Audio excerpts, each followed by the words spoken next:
Gold, trusted gold buyers. మీరు తాకట్టు పెట్టిన బంగారాన్ని విడిపించి ఈ రోజు ఉన్న మార్కెట్ ధరకు కొనబడను.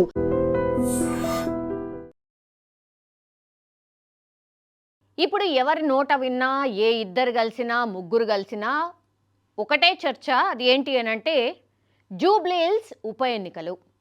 జూబ్లీ హిల్స్ ఉప ఎన్నికల్లో ఈరోజు నామినేషన్లు అయిపోయినాయి. లాస్ట్ డే ఆ స్క్రూటినీ అంతా అయిపోయిన తర్వాత ఎవరెవరు బరిలో ఉంటారు ఏంది అనేది కూడా మనకు ఫైనల్ లిస్ట్ వచ్చే అవకాశం ఉంది. ఇప్పుడు నా వెనకాల పిక్స్ చూసిన తర్వాత మీకు అర్థమై ఉంటుంది నేను ఏ పార్టీ గురించి అండ్ ఏంటి మొన్న 18వ తారీఖున ఎవరు నామినేషన్ వేసిర్రు, అసలు పీజేఆర్ కొడుకు ఎందుకు ఇప్పుడు జూబ్లీ హిల్స్ బరిలో నిల్చుంటున్నారు, ఇది పెద్ద ఎత్తున చర్చ అయితే నడుస్తోంది. ఇంతకీ ఏం జరగవచ్చు అంటే మాగంటి సునీత బరిలో ఉంటారా, లేకపోతే పీజేఆర్ కొడుకు విష్ణువర్ధన్ రెడ్డి బరిలో ఉంటారా? ఎందుకంటే ఆయన కాంగ్రెస్ పార్టీలో ఏమంటారు, పీజేఆర్ తర్వాత ఈ అంటే విష్ణువర్ధన్ రెడ్డి, ఆ తర్వాత విజయారెడ్డి, మనకు తెలుసు కదా, వాళ్ళిద్దరు కూడా రాజకీయాల్లోనే ఉన్నారు. ఆమె కార్పొరేటర్, ఇప్పుడు ఈయననేమో మాజీ ఎమ్మెల్యేగా ఉన్నారు. బీఆర్ఎస్ పార్టీలో జాయిన్ అయినరు. కానీ దానికంటే ముందు కాంగ్రెస్ పార్టీ నుంచే ఆయన పోటీ చేసిండ్రు 2014లో, అట్లాగే 2018లో. 2 సార్లు కూడా మాగంటి గోపీనాథ్ గెలిస్తే రెండో ప్లేస్లో పీజేఆర్ కొడుకు విష్ణువర్ధన్ రెడ్డే ఉన్నారు. సో ఆయనకు క్యాడర్ ఉంది, అంటే ఆయన పర్సనల్ క్యాడర్ ఉంది, as well as Congress party కూడా ఓటు బ్యాంక్ చాలా బాగుంది అని దాని అర్థం. ఇప్పుడు ఆయన 2023 ఎన్నికల్లో పోటీ చేయలేదు, ఆయన బీఆర్ఎస్ పార్టీలో జాయిన్ అయ్యిండు. ఎందుకంటే గతంలో కాంగ్రెస్ పార్టీ ఎట్లుండే అట్లా లేదు, అంటే ఇందిరా కాంగ్రెస్ కాదు అది, ఇప్పుడు అది ఏం కాంగ్రెస్ కూడా అర్థమైతలేదు. ఆ కాంగ్రెస్ బాగుపడదు, ముందుకు పోదు, పార్టీనే కాదు, ఇట్లాంటివన్నీ కూడా విమర్శలు చేశారు. అట్లాగే మాగంటి గోపీనాథ్తోని కూడా నాకు సత్సంబంధాలే ఉండే. ఆయన ఆ పార్టీలో ఉన్నా, నేను ఈ పార్టీలో ఉన్నా, అంటే కాంగ్రెస్లో ఈయనుండే 2014, 2018లో. ఆయననేమో గతంలో టీడీపీలో ఉండే, ఆ తర్వాత బీఆర్ఎస్లో జాయిన్ అయ్యిండు. ఆయన బీఆర్ఎస్లో ఉన్నా కూడా మేమైతే బాగానే ఉంటుంటిమి, ఒక్క ఓటింగ్ అప్పుడు మాత్రమే మా పార్టీలు వేరు, కానీ కౌంటింగ్ హాల్లో కూర్చొని కూడా మేము మంచిగానే మాట్లాడుకుంటుంటిమి, మాకు పెద్దగా కొట్లాటలు కానీ ఆయన ఆ పార్టీలో ఉన్నాడు కదా అనేది అదేం లేకుండే, అన్నా అనుకుంటా నేను ఆయన వెంట తిరుగుతుంటిని అనే మాట చెప్పిండు. అట్లాగే ఆయన చేసినటువంటి డెవలప్మెంట్ కార్యక్రమాల గురించి కూడా మొన్న మీటింగ్లో కూడా చెప్పిండ్రు. అట్లాగే నేను మీకు అండగా ఉంటా, కాంగ్రెస్ పార్టీని నేను గెలవనియ్యా. యాక్చువల్లీ ఆ సభలో చూసినా చాలా ఉత్సాహంగా యాక్చువల్లీ విష్ణువర్ధన్ రెడ్డి కనిపించనుండే. మొన్న రీసెంట్లీ ఒక 1 వీక్ బ్యాక్ మీరు చూడండి, ఆయన పర్సనల్ అకౌంట్ మీరు చూస్తే కనుక, అట్లాగే ఈ న్యూస్ని ఫాలో అవుతున్న వాళ్ళు కూడా మీరు చూడండి, మొన్నటి వరకు కూడా ఆయన ఇంట్లో పెద్ద ఎత్తున పూజలు చేసిండు, చండీ యాగం చేసిండు, అట్లాగే ఇంట్లో రకరకాల పూజలు కూడా చేసిండు. జనరల్లీ మనకు తెలుసు బీఆర్ఎస్ పార్టీ అధినేత కేసీఆర్కి కూడా ఒక సెంటిమెంట్ ఉంది, అంటే ఏదైనా పెద్దది జరుగుతున్నప్పుడు లేకపోతే ఎలక్షన్స్ కంటే ముందు ఏదైనా కష్టం వచ్చినప్పుడు ఇట్లాంటి పూజలు యాగాలు చేయడం ఆయనకు అలవాటు. మరి గతంలో కూడా ఆయన ఇట్లాంటి పూజలు చేసిండ్రా లేదా, విష్ణువర్ధన్ రెడ్డికి ఇది అలవాటు ఉందా లేదా తెలియదు. ఎందుకంటే పెద్దమ్మ టెంపుల్ పూర్తిగా అలా ఫ్యామిలీనే చూసుకుంటుంది కాబట్టి విష్ణువర్ధన్ రెడ్డి మొత్తం అంతా పెద్దమ్మ తల్లి, జూబ్లీ హిల్స్ పెద్దమ్మ తల్లి అంటే విష్ణువర్ధన్ రెడ్డి ఫ్యామిలీ ఆర్ పీజేఆర్ ఫ్యామిలీయే గుర్తొస్తుంది. మరి గతంలో కూడా ఆయన ఇట్లాంటి పూజలు చేసిండా లేదా తెలియదు, కానీ మొన్న 1 వీక్ బ్యాక్ ఆయన ఇంట్లో వాళ్ళ ఫ్యామిలీ మెంబర్స్ అందరూ కలిసి కూర్చొని పెద్ద ఎత్తున చండీ యాగం పూజ చేసిరు. ఆ తర్వాత కొద్ది రోజులకే, అంటే 1 వీక్కే మొన్న నామినేషన్ వేసిండు. 2 సెట్స్ ఆఫ్ నామినేషన్. మాగంటి సునీతనేమో 3 సెట్ల ఆఫ్ నామినేషన్ వేసారు, విష్ణువర్ధన్ రెడ్డి ఏమో 2 సెట్స్ ఆఫ్ నామినేషన్ వేసిండ్రు. ఇప్పుడు అతిపెద్ద చర్చ, అసలు ఏం జరుగుతుంది బీఆర్ఎస్లో ఆర్ జూబ్లీ హిల్స్లో, అసలు కంటెస్టెంట్ ఎవరు? మాగంటి సునీత గెలిపించాలి, ఆమెను గెలిపించాలి అని సెంటిమెంట్గా ఆమెను ముందు పెట్టి నడిపిస్తున్నారు, కానీ గ్రౌండ్ లెవెల్లో ఆర్ కార్యకర్తల లెవెల్లో ఒక టాక్ ఏంటి అని అంటే, మరి గతంలో ఆయన మీద కేసు ఉండే.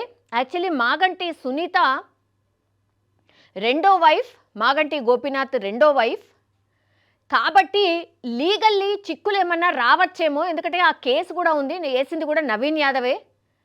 మేబీ ఉప ఎన్నిక కూడా అసలు మొన్ననే ఒకవేళ మాగంటి గోపీనాథ్ చనిపోయి ఉంటే కూడా ఈ ఉప ఎన్నిక వచ్చేదేమో, ఎందుకంటే కోర్టు తీర్పు కూడా ఉండే మొన్నెప్పుడు మాగంటి గోపీనాథ్ చనిపోకంటే ముందే ఆ కేసు ఏదో హియరింగ్ ఉండే, ఆనాడే ఆ డిసిషన్ వచ్చేదేమో, ఆయన సభ్యత్వం రద్దయిపోయేదేమో అనేది ఇప్పుడు గ్రౌండ్ లెవెల్లో వినిపిస్తున్నటువంటి చర్చ.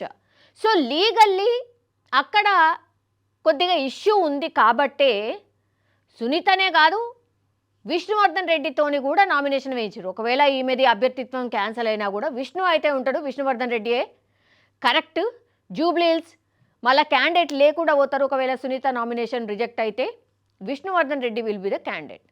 ఎక్కువ ఇప్పుడు ఏం చర్చ నడుస్తుంది అని అంటే, మోస్ట్లీ స్క్రూటినీలో ఈమెకి రాకపోవచ్చు, ఎందుకంటే కోర్టులో ఉంది కాబట్టి సునీతకు రాకపోవచ్చు, విష్ణువర్ధన్ రెడ్డే ఫైనల్ అయ్యే అవకాశం ఉంది అనేది కూడా పెద్ద ఎత్తున గ్రౌండ్లో నడుస్తున్నటువంటి చర్చ. చాలా మటుకి కూడా మొత్తం 3 నెలల నుంచి కూడా ఒక కమిటీలు వేసుకున్నారు. గ్రౌండ్ లెవెల్లో పూర్తి స్థాయిలో బీఆర్ఎస్ వర్క్ చేస్తుంది. ఎవ్వరు వర్క్ చేయకంటే ముందు నుంచి కూడా సునీత అభ్యర్థిత్వమే ఆల్మోస్ట్ ఖరారు చేయబోతున్నాం అంటూనే అనౌన్స్ చేయకంటే ముందు నుంచి కూడా బీఆర్ఎస్ గ్రౌండ్ లెవెల్లో తిరుగుతుంది. జూబ్లీహిల్స్ ఎన్నికలు ఖచ్చితంగా వస్తాయి కాబట్టి. ఇప్పుడు లాస్ట్ మూమెంట్లో చాలా సస్పెన్స్ పెట్టి, మరి మాగంటి సునీత గారికి కూడా తెలుసా తెలియదా, ఇప్పుడున్న ప్రజెంట్ సిచ్యువేషన్ని తనకు ఎక్స్ప్లెయిన్ చేసిండ్రా లేదా తెలియదు. మాగంటి గోపీనాథ్కి సంబంధించిన బ్రదర్ వజ్రనాథ్ ఆయన 3 నెలల నుంచి కూడా చెప్తున్నాడు, మా అన్న సెకండ్ వైఫ్ ఈమె, ఫస్ట్ వైఫ్ ఇంకా బతికే ఉన్నది, అఫిడవిట్లో కూడా ఆమె పేరే ఉంటుంది, వాళ్ళకు ఒక కొడుకున్నాడు, ఆమెకు అసలు లీగల్లీ డైవర్స్ ఇయ్యకంటే ముందే ఇగో ఈమెను పెళ్లి చేసుకున్నాడు అని బహిరంగంగా చాలా ఇంటర్వ్యూస్లో చెప్తున్నాడు.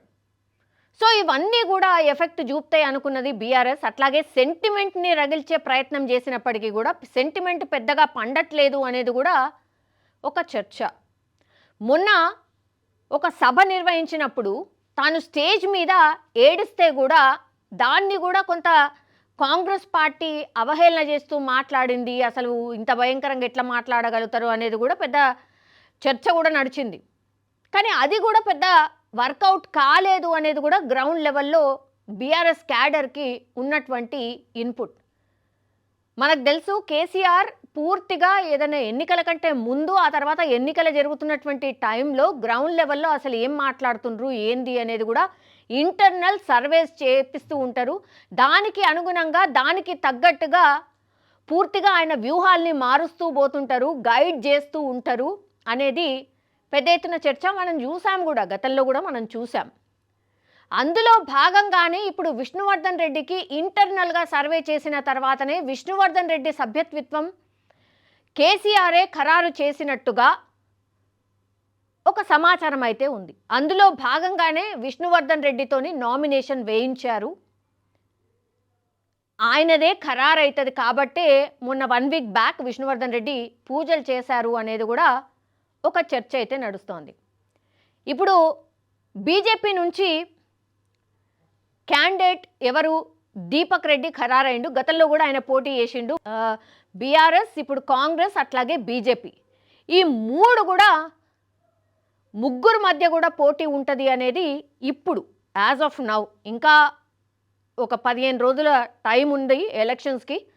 ఇప్పుడున్నటువంటి సిచ్యువేషన్లో మాత్రం టగ్ ఆఫ్ వారే ఉంటుంది. 3 పార్టీలు కూడా పెద్ద ఎత్తున పొట్లాడబోతున్నాయి. గ్రౌండ్లో అందరు లీడర్స్, స్టార్ క్యాంపైనర్స్ని కూడా ఖరారు చేసిన 2 పార్టీలు కూడా, కాంగ్రెస్ అట్లాగే బీఆర్ఎస్ ఖరారు చేసింది, రేపో మాపో బీజేపీ కూడా ఖరారు చేస్తుంది. ఎంపీలు అట్లాగే ఎమ్మెల్సీలు అందరూ కూడా గ్రౌండ్ లెవెల్లో తిరగబోతున్నారు అనేది ఒక చర్చ. బీఆర్ఎస్ నుంచి ఇప్పుడు స్టార్ క్యాంపైనర్స్ ఖరారైనరు. అందులో అసలు కేసీఆర్ వస్తారా లేదా, క్యాంపెయినింగ్కి వస్తారా లేదా అనేటువంటి చర్చ ఉన్న నేపథ్యంలో అందులో ఇప్పుడు బీఆర్ఎస్ ఇచ్చినటువంటి స్టార్ క్యాంపెయినర్స్ లిస్ట్లో ఫస్ట్ పేరు ఎవరిదైనా ఉంది అని అంటే కేసీఆర్ పేరే ఉంది. కేసీఆర్ ఒకవేళ వచ్చి ప్రచారం చేసిన,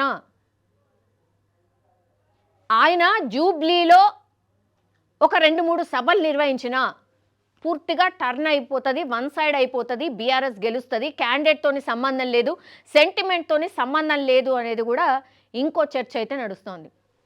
ఇంకోవైపు ఏమో బీసీ కార్డ్, ఇప్పుడు సునీత అట్లాగే విష్ణువర్ధన్ రెడ్డి ఇద్దరిని చూసినా ఓసీలు.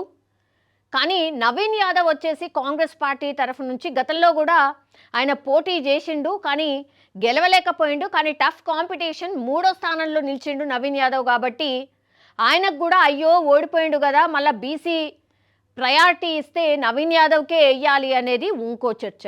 బీజేపీ నుంచి ఇప్పుడు దీపక్ రెడ్డి పోటీలో ఉన్నాడు కాబట్టి ఆయన కూడా టఫ్ ఇవ్వబోతున్నాడు. ఎందుకంటే గతంలోనే ఆయనకు 25,000 ఓట్లు వచ్చినాయి, 45% ఓటింగ్ శాతం నమోదైంది జనరల్ ఎలక్షన్స్లో. ఉప ఎన్నికలు పూర్తిగా అందరు క్యాడర్ కూడా ఇంటింటికి వెళ్ళి అందరినీ ఓటర్స్ని తీసుకొచ్చే ప్రయత్నం చేస్తారు. ఓటింగ్ శాతం పెరుగుతుంది కాబట్టి ఆ ఓటింగ్ శాతం పెరిగితే ఏ పార్టీకి అనుకూలంగా ఉంటుంది, ఏ పార్టీకి వ్యతిరేకంగా ఉంటుంది అనేది కూడా ఇంకో చర్చ నడుస్తోంది. సో లాస్ట్ 2-3 డేస్ ఏవైతే ఉంటాయో పోల్ మేనేజ్మెంట్ ఎవరైతే చేస్తారో, పోల్ మేనేజ్మెంట్ కరెక్ట్గా చేసి ఓటర్లని కరెక్ట్గా తీసుకొచ్చి ఓటింగ్ వేపిస్తే మాత్రం ఆ పార్టీయే గెలుస్తుంది. సో రాతోరాత ఏమన్నా కావచ్చు, ఆ 2-3 రోజులే కీలకం.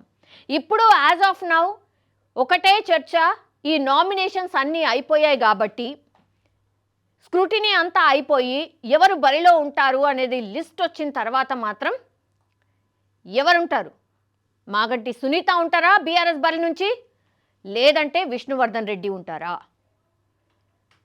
విష్ణువర్ధన్ రెడ్డికి అయితే క్యాడర్ ఉంది, సెంటిమెంట్ పెద్ద వర్కౌట్ అయినట్టు అనిపించట్లేదు అనేది కూడా బీఆర్ఎస్ ఇన్నర్ రిపోర్ట్ అనేది కూడా ఇంకో చర్చ ఉంది. కాబట్టి సెంటిమెంట్ వర్కౌట్ కావట్లేదు కాబట్టి విష్ణువర్ధన్కి ఇచ్చినా విష్ణువర్ధన్ రెడ్డి ఓకే అయినా కూడా బీఆర్ఎస్కి ప్రాబ్లం లేదు. ఆయన మాస్ లీడర్, జనాల్లో ఉంటారు కాబట్టి ఆయన బీఆర్ఎస్ పార్టీ క్యాండిడేట్ అయినా కూడా గెలుపు మనదే అనేటువంటి ఒపీనియన్ ఇప్పుడు బీఆర్ఎస్ క్యాడర్లో కనిపిస్తోంది. సో చూడాలి మరి గెలుపు ఎవరిది ఏంటి అనేది కూడా, ఎందుకంటే రోజు రోజు రాజకీయం మారిపోతూ ఉంటుంది. ఉప ఎన్నికలు చాలా డిఫరెంట్గా ఉంటాయి. మునుగోడుని చూసినాం, దుబ్బాక చూసినాం. ఒక్కొక్క దగ్గర ఒక్కొక్క డిఫరెంట్ థింగ్స్ ఉంటాయి, డిఫరెంట్ ఎలిమెంట్స్ వర్కౌట్ అవుతాయి. జూబ్లీ హిల్స్లో ఏం వర్కౌట్ కాబోతోంది?